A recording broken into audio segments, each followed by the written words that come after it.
მოგესალმებით, ეთერშია საუბარი რელიგიაზე, მე ლევან სუთიძე ვარ. სულ ცოტა ხნის წინ რომის კათოლიკე ეკლესიამ ვატიკანის მეორე კრების 50 წლის თავი იზეიმა. აღნიშნული მსოფლიო კრება კათოლიკეებისთვის 21 და ყველასგან გამორჩეული გახლდათ. მაშინ როცა დასავლეთში ფიქრობდნენ, რომ ვატიკანი სამუდამოდ გაიყინა შუა საუკუნეების ტრიუმფალურ ბრწყინვალებაში და თანამედროვეობას რამდენიმე საუკუნი დაშორდა, ყველასთვის მოულოდნელად პაპმა იოანე 23-მ ახალი მსოფლიო კრების თარიღი დათქვა. კრების მიერ მიღებული დოკუმენტები თანამედროვეობისკენ შემოbrunებას ისახავდა მიზნად, ეკლესიის როლის ხელახალი გააზრება, ლიტურგიული რეფორმა, სხვა რელიგიებთან დამოკიდებულების ცვლილება, საეროთა მოციქულობა და მრავალი სიახლე კათოლიკე ეკლესიას დაეხმარა მისი სწავლება არ ყოფილიყო მხოლოდ ვატიკანის არქივში გამოკეტილი კარგად შენახული საუნჯე, რომლისაც არავის ესმის და რომლის შესახებაც არავის სურს გაგება. დღეს კათოლიკე ეკლესია მთელ მსოფლიოში სტაბილურად იზრდება და ის მიიჩნევს, რომ ვატიკანის მეორე კრებამ შეცვალა არა მისი 2000 წლოვანი სწავლება, არამედ ის, რასაც სხვადასხვა დრო ამატებდა ამავე სწავლებას საუკუნეების განმავლობაში. დაუდგა თუ არა ამგვარი აუცილებლობა მართლმადიდებელ ეკლესიას, სადაც მსოფლიო კრება 1000 წლეულია არ ჩატარებულა. საჭიროებს თუ არა ის განახლებას, როგორც ინსტიტუტი და როგორ აპირებს ის უპასუხოს თანამედროვე გამოწვევებს. დღეს ჩვენ ამ თემაზე სამართლის დოქტორთან წმინდა ექვთიმე ათონელის საეკლესიო სამართლის ინსტიტუტის დირექტორთან დავით ჩიკვაიძესთან ერთად ვისაუბრებთ. დავით, მოგესალმები, დიდი მადლობა სტუმრობისთვის. მოგესალმებით დედამაყურებელს. მართლმადიდებლობა და თანამედროვეობა, რა არის ის უმთავრესი გამოწვევები, რომლის წინაშეც მართლმადიდებელი ეკლესია დღეს დგას? როგორც მოგეხსენებათ, მაცხოვრის სწავლება მარადიული არის ის დროსა და სივრცეში არ შემოუტანია მას ახალი აღთქმის დაწერით და ახალი სჯულის შემოტანით. უფრო სწორი იქნება თუ ვიტყვით ძველი სჯულის აღსრულებით, როგორც თავად ვებრძანა. ის სარწმუნოება მივიღეთ ქრისტიანებმა, რომელიც ჩვენ უნდა აღვასრულოთ ვიდრე მის მეორედ მოსვლამდე. შესაბამისად, თქმა იმისა, რომ თქვათ სჯულში რაიმე ცვლილება საჭირო არის, უნდა გადაიხედოს დოგმატები, ეს ბუნებრივია, თავშივე მცდარია. თუმცა ისიც უნდა გავითვალისწინოთ, რომ ცხოვრება ვითარდება დინამიურად და ეკლესიას მართებს, რომ თითოეულ ეპოქაში ის ჭეშმარიტებანი, რაც ღვთისგან მას მიეცა, ეს ადეკვატურად მიაწოდოს ადამიანებს. შესაბამისად, დღევანდელ ეპოქაში, როდესაც ელვისის სწრაფით შეიძლება ითქვას, იცვლება პროგრესი გვაქვს ტექნიკაში, პროგრესი გვაქვს სხვადასხვა მიმართულებით, იგივე გენეტიკაში, ბუნებრივია და აუცილებელია, რომ მართლმადიდებელმა ქრისტიანმა ყოველ წამს იცოდეს ეკლესიის ხმა თითოეულ საკითხზე. ჩვენ თუ ჩავხედავთ ძველ ნაწერებს, იქ ჩვენ შეიძლება ვერ ვიპოვოთ ამაზე პასუხი, არა იმიტომ, რომ ეკლესიას არ აქვს სრული სისავსე ჭეშმარიტება, არამედ იმიტომ, რომ საჭიროება არ ყოფილა იმ საკითხების განხილვის, რაც დღეს დგას. ამის მაგალითად შეგვიძლია მოვიყვანოთ თქვა დღეს არსებული სხვადასხვა საჭირო საკითხი, როგორიც არის მაგალითად სუროგატი დედობა, როგორიც არის მაგალითად ევთანაზიასთან დაკავშირებული საკითხები და ასე შემდეგ. ეს ყველაფერი, რა თქმა უნდა, ანალოგიის პრინციპი შეგვიძლია გამოვიყენოთ, ანუ ანალოგიის პრინციპი გულისხმობს იმას, რომ მსგავსი საკითხები გადაწყვეტილი, რაც არის ძველ კანონებში ვნახოთ, მაგრამ ასევე საჭირო არის, რომ ამ თანამედროვე საკითხებთან დაკავშირებით მოვიფიქროთ, უბრალოდ აღმოვაჩინოთ, ვიპოვოთ ენაზე, ხო, როგორ შეიძლება რა ენა უნდა გამოიყენოს ეკლესიამ თანამედროვეობაში. ბუნებრივია, ეს ენაც ამას გულისხმობს. ხოთაშორის წარსულში ეს იყო, ასე ვთქვათ, ბერძნული ფილოსოფიის ენა. რა თქმა უნდა, მართლმადიდებელმა ეკლესიამ ძალიან წარმატებით გამოიყენა ანტიკური წარმართული ენა იმისთვის, რომ მთელი რიგი ფილოსოფიური ცნებები და დებულებები ადეკვატურად მიეწოდებია ხალხისთვის. რაც შეეხება რა არის თანამედროვე გამოწვევა, მე რაც ვახსენე, ბუნებრივია, ეს არის უპირველესად, ანუ დღევანდელი ეპოქა იმდენად იცვლება, რომ ეს გენეტიკასთან დაკავშირებული საკითხები და მრავალი სხვა ძირითადად ალბათ ეს საკითხია, მე ეს პირადი გამოცდილებითაც მაქვს იმდენად, რამდენადაც უნივერსიტეტში საეკლესიო სამართლის სწავლების დროს ხშირად სტუდენტებს ეს კითხვები აქვთ, მაგალითად, როგორი პოზიცია აქვს ეკლესიას, თქვათ, ჩასახვის საწინააღმდეგო საშუალების გამოყენებასთან დაკავშირებით, როგორი პოზიცია აქვს, თქვათ, როგორც ვახსენეთ, თქვათ, დემოკრატიასთან და ლიბერალიზმთან დავით.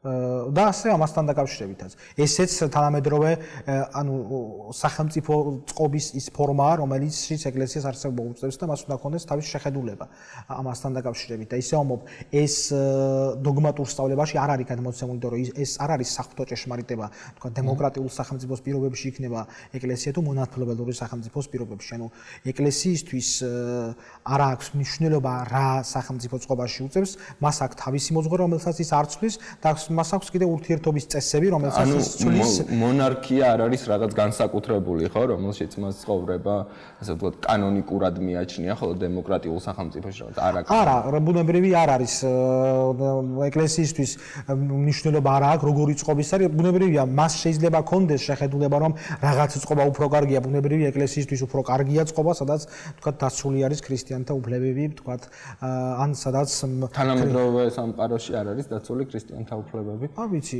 იმედია დაცულია, თუმცა ახლა ეს ცოტა სხვა მსჯელობის საქმეა, შეიძლება შორს აგვიყვანოს, რამდენად დაცულია და როგორ არის დაცული. დღეს შეგვიძლია ასე ვთქვათ, რომ სახელმწიფოები არის არაქრისტიანული, რაც ეკლესიის სურვილი იქნებოდა, არამედ არის დემოკრატიული, რაც იმას გულისხმობს, რომ მთელ რიგ საკითხებში შეიძლება ეკლესიისთვის მიუღებელი გადაწყვეტილებაც მიიღონ, თუნდაც ვთქვათ, ერთსქესიან ქორწინებასთან დაკავშირებით, რომელიცაც ეკლესიას არ აქვს, არ უჭერს ამას მხარს, თუმცა ზოგადად დემოკრატიული წყობის წინააღმდეგ, ანუ არჩევითობის წინააღმდეგ ეკლესია ვერ იქნება, იმიტომ რომ თვითონ ინსტიტუტები არის, თვითონ მისი ინსტიტუტები არის არჩევითი. მართლმადიდებელი ეკლესიას ჰქონდა მემკვიდრეობით ძველი აღთქმიდან შთამომავლობითი მღვდლობა, ხომ? ლევიანთა ტომი იყო სამღვდელო ტომი, ასე ვთქვათ, ისრაელში და მისი შთამომავლები ხდებოდნენ აარონიანები ერქვა სხვანაირად, ანუ აარონ პირველი მუდამთავრის მოსეს ძმის შთამომავლები ხდებოდნენ მღვდლები.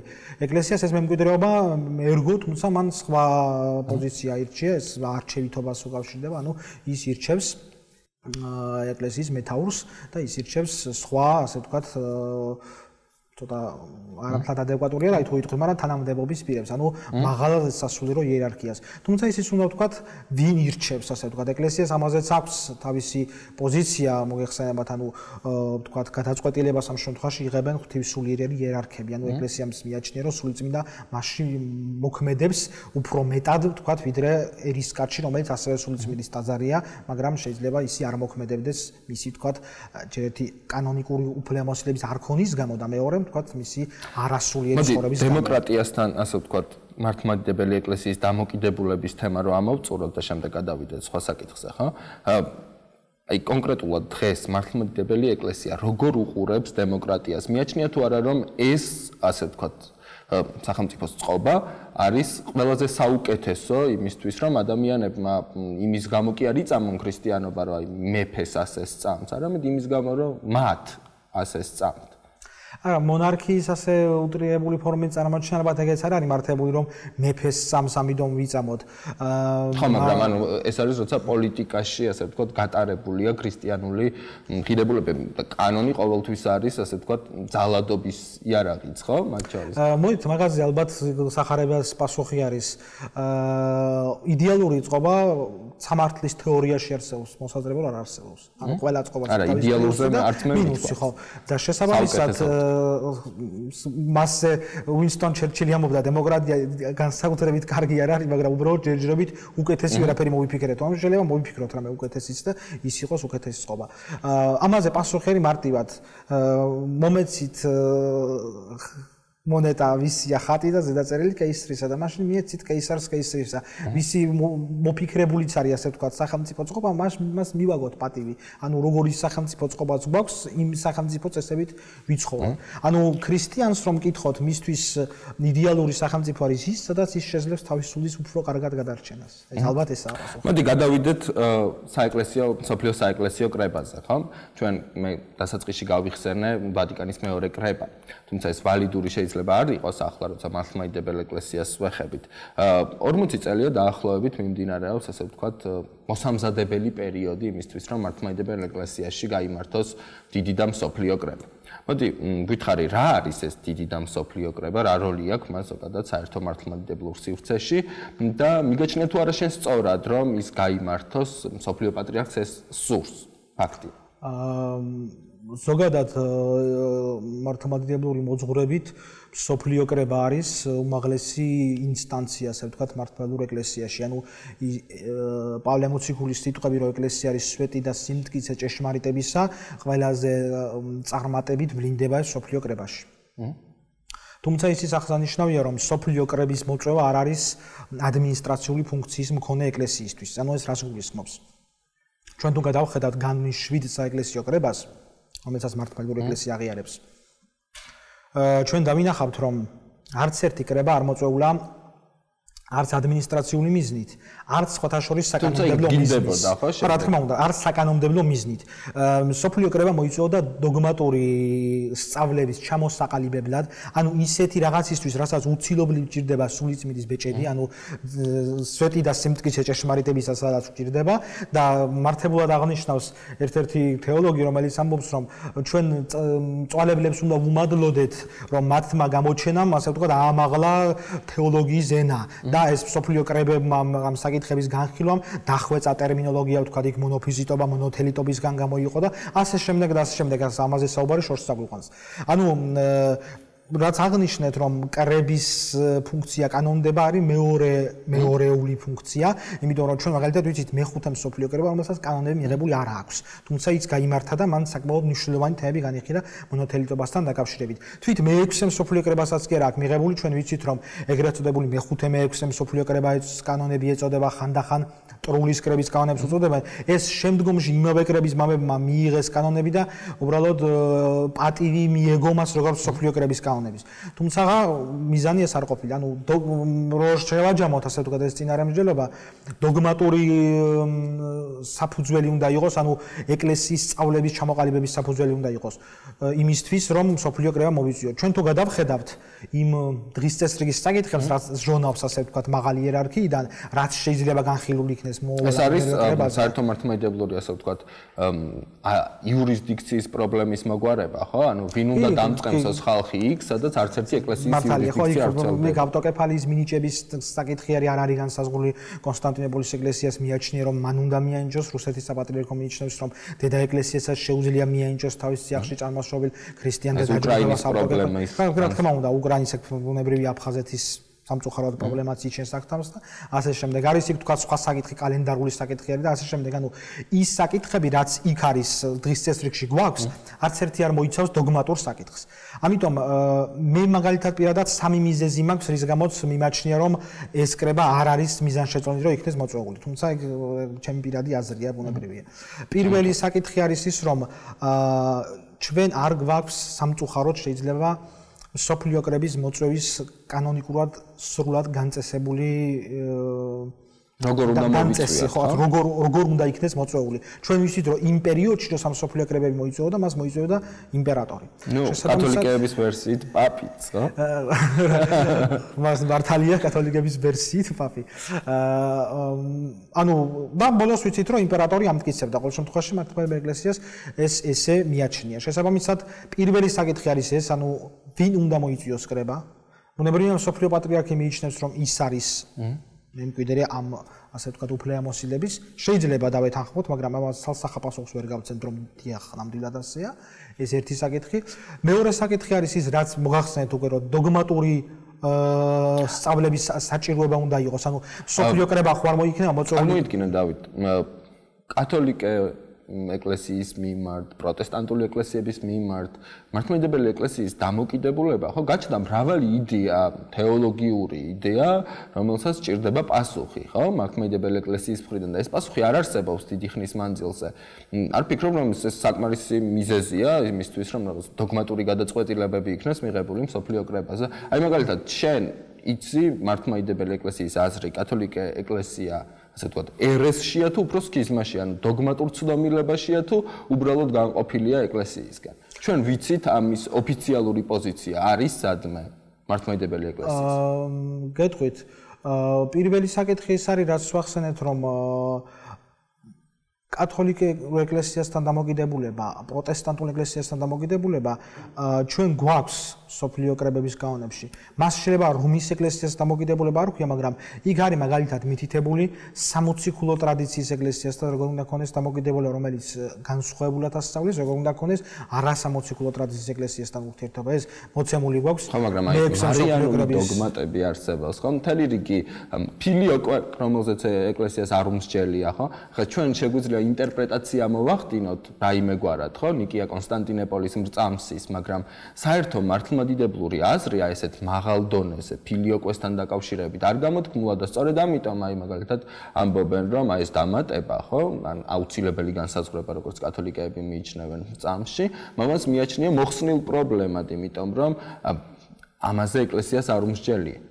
პირველი რომ მე დოგმატურ ღვთისმეტყველებას კი ვიცნობ, მაგრამ ეს დეტალურად არ ვიცი რომ მოგახსენოთ, ამიტომ ვერ გაგცემთ პასუხს სამწუხაროდ. პირველი ეს შემიძლია ვთქვა. მეორე ის საკითხი რომ ეს საჭიროა საკითხი რომ იყოს შევიდოდა იმედია დღის წესრიგში, მაგრამ დღის წესრიგში როგორც ვიცი არ არის ეს შესაძლებელი. ეს იმიტომ რომ ჩვენ ოფიციალურ დოკუმენტაციას არ ვიცნობ.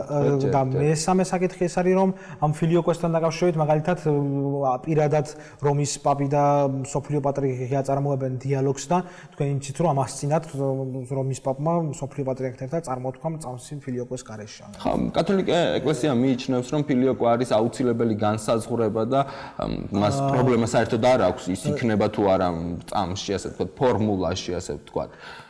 შესაბამისად მე ესე მიმაჩნია რომ ვინაიდან ეს საჭიროება არ დამდგარა დღის წესრიგში და ეს რომ აუცილებლად მიაჩნდეს სოფლიო კრების მოწვევის სურველს, სავარაუდოდ ის ამას გააჟღერებდა, იმიტომ რომ ეს ისეთი არგუმენტი იქნებოდა, რომელსაც თქვათ ნაკლებ წინააღმდეგობას გაუწევდნენ, რომ აი ბოლო-ბოლო გავარკვიოთ რომის ეკლესიას დამოკიდებულება, მაგრამ როგორც ჩანს მათაც მიაჩნიათ ეს საკითხი რომ არ არის მიზანშეწონილი განხილული იქნეს, ან აუცილებელი არ არის განხილული იქნეს, ან ამ ეტაპზე არ არის აუცილებელი განხილული იქნეს. აი ნათლობის საკითხი ხო, მაგალითად, კათოლიკე ქრისტიანს საბერძნეთის ეკლესიაში არ ნათლავენ, როდესაც ის ხდება, ვთქვათ, მართლმადიდებელი. საქართველოს ეკლესიაში მრავალი ფაქტია, რომ მას ნათლავენ, ხო? ანუ ორი რამ ირღვევა, ხო? თუ ბერძენი, თუ კათოლიკე, ვთქვათ, არ აქვს ნათლობის ბეჭედი, მაშინ თუ ბერძენი არ ნათლავს, ის არ ღვევს ცნებას, ხო, რომ არ მონათლა ადამიანი და ისე მიუშვა ზიარებაში, ხოლო თუ კათოლიკე მონათლულია, რაშიც მაშინ ბერძნები მართლები იქნებოდნენ, რომ არ ნათლავენ ხელახლა, მაშინ გამოდის, რომ საქართველოს ეკლესია მას ხელმეორედ ნათლავს, ხო? აი ეს საკითხი საკმაოდ მნიშვნელოვანი, ხო? არ შეიძლება ვინ უნდა მოაგვაროს თუ არა მსოფლიო კრებამ, ვინ უნდა დასვას ამაზე, ასე ვთქვათ.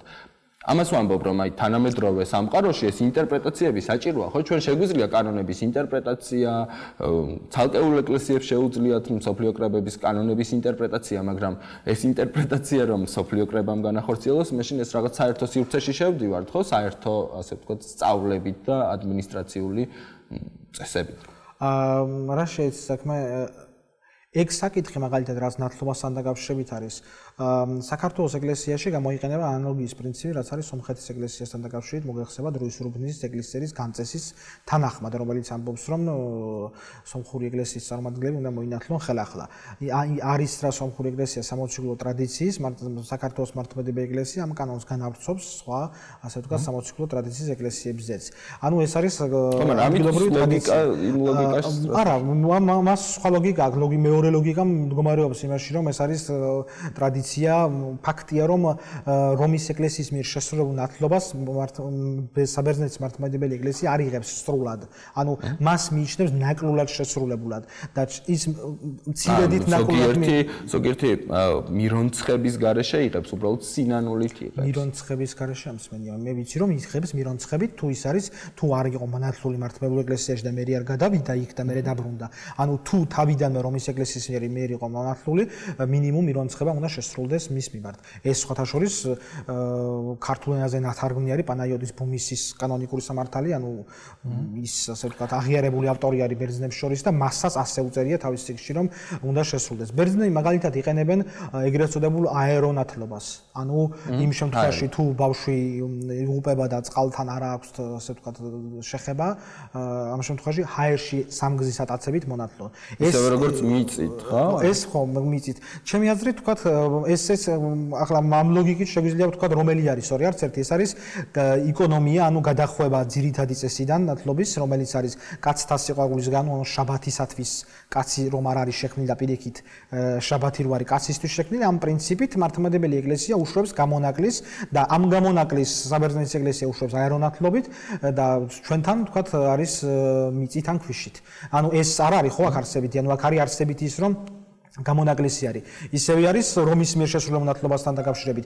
მართლმადიდებლურ ეკლესიას აქვს ერთიანი პოზიცია, რომ რომის მიერ შესრულებულ ნათლობას არ მიიჩნევს სრულ ნათლობად და ამას მიიჩნევს საერთოდ შეუსრულებლად თუ მცირე შესრულებულად, რომელიც უნდა დაასრულოს მან. ეს ანუ ფუნდამენტური საკითხია, დავით, ორჯერ ნათლობა არის მძიმე ცოდვა, როგორც ვიცით, არ მონათლა, ასევე არის ცოდვა. ხა აქ გაშუალებული პოზიციების, ან მონათლულია, ან არ არის, ხო? მონათლული ნახევრად ფეხმძიმე ადამიანის კარგი, დავანებოთ ამ თემას. დავი, გადავიდეთ. უფრო მეტად ხვდებით, უფრო მეტად დოგმატურია, რომელზეც სამწუხაროდ მე ვამბობ უბრალოდ ერთ რაღაცას, რომ როგორც ჩანს, შეიძლება ეს შენ გაწუხებს და შეიძლება ობიექტურადაც ეს საკითხები რო იქნეს განხილული, მაგრამ სოფლიო კრების მომწვევთა დღის წესრიგში ეს საკითხები არ დგას. კარგი, გადავიდეთ საეკლესიო კანონებზე, რომელიც ასე ვთქვათ, თანამედროვე სამყაროში შეიძლება მოძველებულად მოგვეჩვენოს. თუ არის ასეთი კანონები, მაგალითად, კანონები, რომელიც კრძალავენ თეატრში სიარულს, ხო? ეგრეთ წოდებულ მწვალებელთან ტრაპეზის გაყოფას. ახლა ამ კანონებს თუ მივდევთ, მაშინ აღმოჩნდება, რომ კათოლიკოს პატრიარქი თეატრში თუ დადის, ის ასე ვთქვათ, სოდავს. ბოლოს შენ აქ რომ მოხვედი, შენც სოდავ. ტრაპეზი ხარ გაგვიყვია. არა, მოძველებული, მოდით ამაზე გეტყვით ძალიან კარგ ციტატას, ერთი მართლმადიდებელი მღვდელი არის, მსოფლიო საპატრიარქოსი, რომელსაც გამოცემული აქვს კანონიკური სამართლის სახელმძღვანელო. ის ესეთ რაღაცას ამბობს, რომ დოგმატისგან კანონი მით განსხვავდება, რომ კანონი იცვლება, მაგრამ კანონი იცვლება არა იმიტომ, რომ კანონი მოძველდა, იმიტომ რომ კანონიც ისევე როგორც დოგმატის გადმოსცემს საღვთო ჭეშმარიტებას, მაგრამ დოგმატი გადმოსცემს საღვთო ჭეშმარიტებას, რომელიც ღვთის შემეცნებისთვის არის, ხოლო კანონი გადმოსცემს საღვთო ჭეშმარიტებას, რომელიც წესრიგს ადგენს. და თუ კი ღმერთს არ სურს, რომ რაღაც კანონმა იმოქმედოს, იმიტომ კი არა, რომ ის ჭეშმარიტი არ არის. უბრალოდ მას საჭიროება აღარ აქვს იმ მომენტისთვის. ასე შემთხვევაში, მაგალითად, ქალი არ შეიმოცოს კაცის სამოში და კაცი ქალის სამოში, ხო? და ამას ავრცობენ ხოლმე, რომ მაგალითად ქალი, რომელიც შარვალში დადის ეკლესიაში, ეს არის მიუხედავი. როცა მას აწვია უბრალოდ ქალის შარვალი, ხო? და არა კაცის შარვალი. ხო, ეს რთული საკითხია, ეს ინტერპრეტაციის საკითხია, იმიტომ რომ ამ კვირის კრების კანონები დაკრძალულია შესამოსელთა აღრევა. და ახლა ეს შესამოსელთა აღრევა რა არის? ეს ცოტა მხოლოდ კანონისტის გადასაწყვეტი არ არის. შეიძლება ვინმე ჩათვალოს კიდეც ამ მას აქვს ამის ობიექტურად, ასე ვთქვათ, არსებობის უფლება. მაგრამ ამის გამო ტაძრიდან გამოგდება, შენ რამდენად სწორად მიგაჩნია, ხო? ტაძრიდან გამოგდება საერთოდ მიზანშეწონილი არ არის, არავისი. ვინც არ უნდა იყოს ის, მაგრამ ნუ ყველაფერს აქვს წინაპირობა. ეს ხდება ესეთი ადგილობრივი ინსპექტორი ქალბატონები ხშირად ისვრიან ხოლმე ურჯულო გოგონებს. გასაგებია, მაგრამ ახლა სამწუხაროდ სხვა ბევრი ცუდი რაღაცაც ხდება და ახლა ჩვენ კერძობით შემთხვევას ვერ განვაზოგადებთ, იმიტომ რომ ეს ასე ვთქვათ არ არის მართებული, მაგრამ მე მაგ საკითხზე მინდა დავასრულო. ანუ მოძველებული შესაბამისად როგორც ასეთი კანონი ვერ იქნება. მაგრამ ახლა შეხება შეიძლება იქნეს თუ არა დღეს გამოყენებული. ჩვენ როდესაც კანონს ვკითხულობთ, ჩვენ აუცილებლად უნდა ვისარგებლოთ კანონის ოფიციალური განმარტებით, რაც მოცემული არის ეგრეთ წოდებულ პიდალიონში, ანუ კანონთა კრებულში, რომელიც ბერძნულ ენაზე არსებობს და ქართულად სხვათა შორის ჩვენ ინსტიტუტი გეგმავს რომ გამოსცეს, ალბათ დიდი დრო დაჭირდება, მაგრამ თარგმანი აუცილებელია გაკეთდეს. ანუ ეს არის ბალსამონი, არისტინე და ზონარას კომენტარები, რომელიც ითვლება განსხვავებით თქვა ნიკოდიმ მილოშის კომენტარებისგან, რომელიც საკმაოდ მაღალ მეცნიერულ დონეზე არის შესრულებული, ისინი ითვლება ოფიციალურ კომენტარად. ჩვენ უნდა ვნახოთ რა იგულისხმება თქვა თითოეულ კანონში. მე მაგალითად გეტყვით, რომ მართლმადიდებლური ეკლესია კანონებით კრძალავს ძალიან მძიმე ცოდვის კატეგორიაში შეყავს ოლიმპიურ თამაშებში მონაწილეობა. და მე ვიცი რომ ზოგიერთი ამას აღიქვამს ისე რომ ოლიმპია საერთოდ სპორტულ ცხოვრებას სამიდან ქრისტიანმა უნდა მისდიოს. რეალურად ეს არის ოლიმპიური თამაშები, რომელიც ეძღვნებოდა ოლიმპოს ღმერთებს. იყო ნახევრად რელიგიური, ასე ვთქვათ, რომელიც არც თუ ასე ვთქვათ ქრისტიანის არა მხოლოდ რელიგიურობისგან, არც თუ ქრისტიანისთვის ასე ვთქვათ მისაღებ ფორმებში ტარდებოდა. შესაბამისად ამაში მონაწილეობა არის აკრძალული და ესეც ვთქვათ ჩვენთვის, როდესაც ვკითხულობთ თითოეულ ვთქვათ ნორმას, აუცილებელი არის რომ გავითვალისწინოთ ნორმის გამოცემის ასე ვთქვათ წინარე ისტორია და შემდეგ მისი მიზანი რა იყო. ესეთი ასე ვთქვათ საინტერესო ინტერპრეტაცია არის ასევე კანონიკურ სამართლის ლიტერატურაში რომ უმართებული არის როგორც რომ კანონი აღვიქვათ მთლიანად ღვთაებრივი წარმოშობისად, ანუ რომელსაც ამ ქვეყნიურ ყოფასთან კავშირი არ აქვს. ეს ამას უწოდებენ კანონიკურ მონოფიზიტობას და ისიც არასწორი რა ვთქვათ რომ თითქოს კანონი სხვა რამეა და საღვთო ჭეშმარიტება საერთოდ სხვა რამეა და მათ ერთმანეთთან კავშირი არ აქვს. ამას ქვია კანონიკური ნესტორიანიზმი. რეალურად კანონი არის, საეკლესიო კანონი არის საღვთონებით დადგენილი, მაგრამ ის დადგენილი არის გარკვეულ ისტორიულ ვითარებაში და ამით განსხვავდება ის დოგმატისგან. ის რომ ვთქვათ ეპისკოპოსმა ცოლი არ უნდა ყავდეს, როცა პირველ საუკუნეებში მითითებულია რომ მას შეიძლება ყავდეს, ეს არც იმას ნიშნავს რომ პირველ საუკუნეებში ირღვეოდა რამე და არც მაგრამ ფაქტია ირღვევა საქართველოს ეკლესიის ზოგიერთი იერარქიის შემთხვევაში, როცა მას ეპისკოპოსობის შემდეგ ყავს. არ ვიცი, რა ვიცი, ირღვევა, რა ვიცი, მე არ ვიცი. მოდი გადავიდეთ სხვა თემაზე. ანტიოქიის პატრიარქი ეგნატე მეოთხე თავის წერილში, რომელიც თარგმნილია ქართულადაც ამბობს, რომ მართლმადიდებელი ეკლესიის გამოწვევა ეს არის ერთ-ერთი გამოწვევა, ეს არის ეროსი, ხო? სექსი და ეკლესია. როგორ უდგება, ანუ როგორ აპირებს არასდროს ანტიკური სამყაროს შემდეგ ასეთი საჯარო, ხო, სექსუალური ცხოვრება არ ყოფილა და როგორია აქ ეკლესიის დამოკიდებულება გენდერული თვალსაზრისით, ხო? აი ჩვენთან მაგალითად მამაკაცი თუ ის ასე ვთქვათ საეკლესიო ტერმინი რო გამოვიყვენოთ, რუშობს ან სიცვას ჩადის, ეს ჩვეულებრივ მოვლენა დახიქმება ხოლმე ეკლესიაში და როცა ამას ასე ვთქვათ ქალი აკეთებს, იარლიყების მიკრის საბაბი ხდება ხოლმე და როგორია კანონიკური ასე ვთქვათ აზრი და სასჯელი ამასთან დაკავშირებით? კანონიკურად განსხვავება არ არის. თანახმად პავლე მოციქულის სიტყვებისა, არა არჩევა არც მამაკაცის, არც დედაკაცის, არამედ თუ თქვენ ერთნი ხართ ქრისტე იესოს მიერ, შესაბამისად საეკლესიო კანონი თანაბრად მოქმედებს ყველასთვის. მოქმედებს როგორც ქალისთვის, ისე მამაკაცისთვის. სიძვის ცოდვა არის დაუქორწინებელ წყვილის შორის სქესური კავშირი მოიხსენებათ და მრუშობა არის დაქორწინებული, როგორც სხვასთან ბუნებრივია. შესაბამისად ორივე ისჯება საეკლესიო კანონით ერთნაირად. ანუ განსხვავება იმაში, რომ ვთქვათ ზოგს ეამაყება კიდეც და სხვა შორის ამაზე ჩვენი პატრიარქის გადაგება მახსენდება, რომ ცოდვა ყოველთვის იყო, მაგრამ დღეს რატომაც ეამაყება ცოდვაო, რომ ეამაყება ზოგს ეს ბუნებრივია არის ორმაგად მიუღებელი, იმიტომ რომ ერთია როდესაც ცოდვას ჩადიხარ და მეორეა როდესაც ამ ცოდვას ამართლებ და მას რაღაც დადებით კონტექსტში წარმოაჩენ. ბუნებრივია ეკლესია პოზიციას ვერ შეიცვლის ამ საკითხთან დაკავშირებით, იმიტომ რომ ეს არის ჯერ კიდევ სინასწრაფზე მიღებული ცნებიდან ერთ-ერთი. ხო, მაგრამ ეს აგრესიის საბაბით ხდება ხოლმე, ხო? იქნებ ამ გამოხატულ აგრესიაზე ეკლესიის პოზიცია გვითხრა. აი ქალბატონი რომელმაც ასე ვთქვათ შესწოდა იმრუშა, ასე ვთქვათ, ხო? საეკლესიო ტერმინოლოგიით და მას ამის თქმის ეშინი არა იმიტომ რომ ასე ვთქვათ ქრისტესი და ღმერთის ეშინი არამედ იმის გამო რომ ნათელა ბებია რომელიც მის მეზობლად ცხოვრობს ზედმეტად მორწმუნე. არ ვიცი ეს ისეთი თემები არის რომელიცაც ახლა ეს და წინაზე რას თქვით რომელიც კერძოობითი შემთხვევები რომელზეც მე სამწუხაროდ ვერ გაგცემ პასუხს იმიტომ რომ არა იმიტომ რომ პასუხი არ მაქვს უბრალოდ ეს არაფრის თქვა არაფერ დადებითს არ მოიტანს თქვა მაყურებლისთვის რომელიც ამას უყურებს იმიტომ რომ ესეთი კერძოობითი შემთხვევები მრავალი არის რომელიც სხვა თემაზეც შეიძლება იყოს აქ უფრო ალბათ საინტერესო არის კანონიკური პასუხი რაც მოგახსენეთ ანუ ეკლესიისთვის ეს არის ერთი და იგივე ხშირად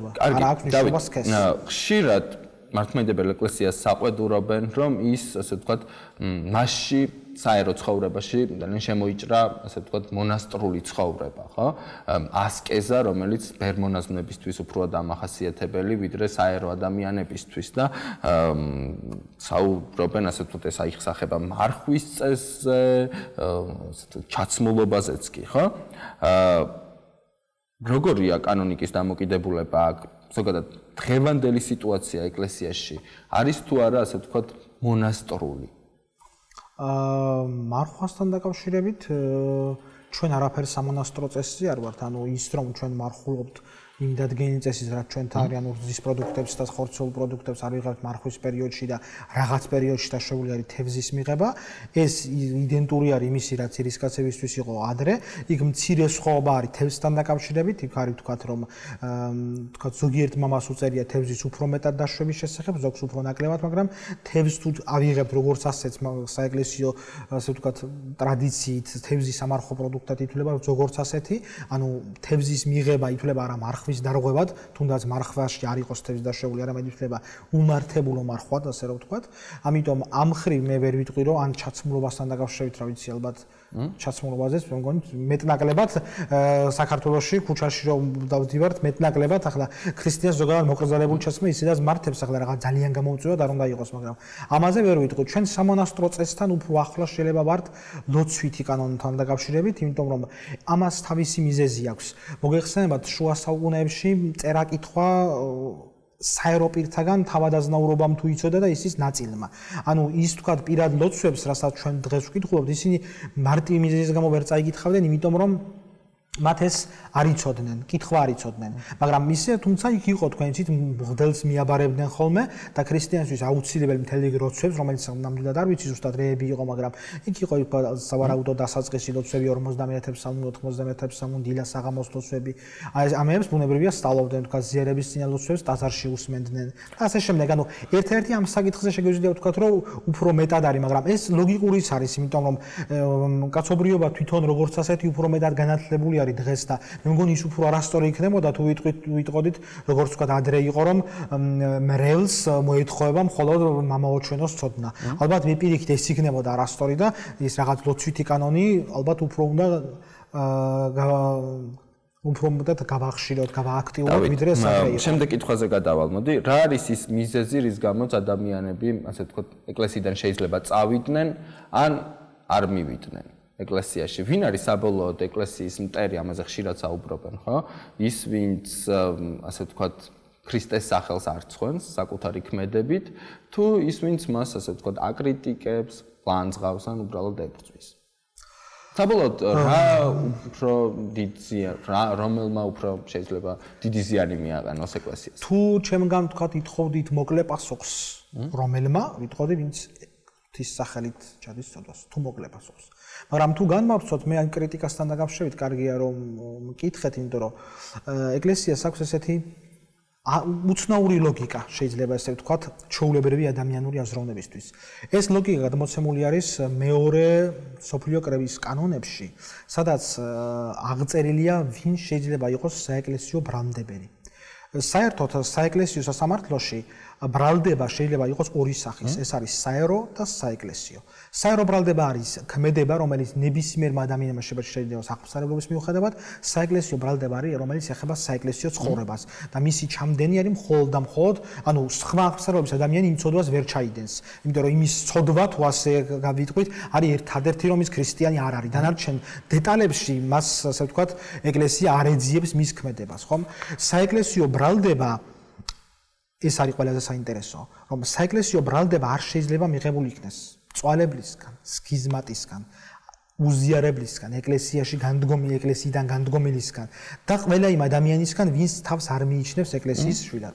ახლა ეს არის რატომ? ძალიან მარტივ რაღაცას ვიტყვი. როდესაც ეკლესიას აკრიტიკებენ, ვითომცდა უმეტეს შემთხვევაში გულისხმობს სამწუხაროდ, ვითომცდა მისი ასე ვთქვათ, რაღაც პროგრესულობის თუ გამოსწორების თუ რაღაც ესეთი ხშირად სასაცილო ასე ზოგჯერ თავის დაცვის მიზნითაც. თავის დაცვის მიზნით აკრიტიკებენ, რა ვიცი, როგორ ეკლესიას აკრიტიკებენ გულისხმობს. კი, იმიტომ რომ ხშირად ხდება ხოლმე, ხო? ეს თემა შორს წაგვიყვანს, მაგრამ ხო და როდესაც აკრიტიკებენ, მე იმის თქვა მინდა, ისინი ლაპარაკობენ, ამბობენ რომ ჩვენ ქრისტიანები ვართ, მართლმადიდებელი ეკლესიის შვილები, მაგრამ მე ერთ რაღაცას ვარ დაკვირვებული, რომ ისინი ეკლესიაზე ლაპარაკობენ მესამე პირში. მესამე პირში ლაპარაკობენ ეკლესიაზე, ის ეკლესია. და თქვენ ვიცით კარგად რომ მით უმეტეს ადამიანი რომელიც ამბობს სიტყვაზე, რომ ეს არის თეოლოგი.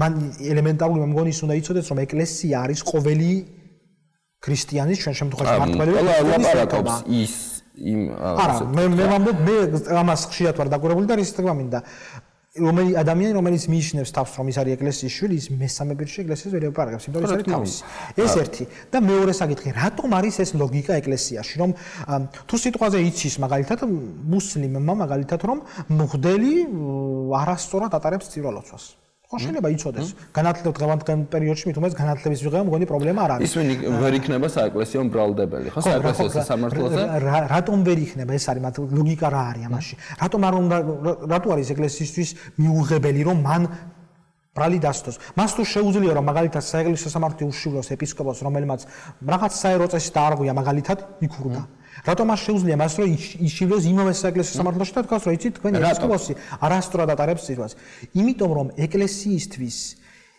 ეს არის შიდა დახურული თემა ეს სამწუხაროდ დღეს საპატრიარქოს მიაწერენ რომ რაღაც შიდა საეკლესიო საკითხი მან დახურა თითქოს ეს ეკლესიის შეიძლება ვიღაცისთვის მიუღებელი არის ეს ეკლესიის პოზიცია არის საბედნიეროდ დავით ეს ლოგიკა ვრცელდება ანათემასაც ვინც მართლმადიდებელი არ არის მას ანათემას ვერ გადასცემ ხო ანათემას ბუნებრივია შემდეგი კითხვა ასეთი იქნება როგორ შეაფასებ დღეს საქართველოს ეკლესიაში სასულიერო დასის და ასე ვთქვათ ბრევლის მომზადებას საეკლესიო კანონიკის თვალსაზრისით და ამასთან გეკითხავ აქვე არსებობს თუ არა საქართველოს ეკლესიაში საეკლესიო სასამართლო და თუ არა რატო მოდი ბოლოდან დავიწყოთ საეკლესიო სასამართლო საქართველოში ცალკე ინსტიტუტად არ გვაქვს დღეს დეღობით მართვა-გამგეობის დებულების მიხედვით საეკლესიო სამართლობის ფუნქციას ითავსებენ ადგილობრივი მდივანები და წმინდა სინოდი.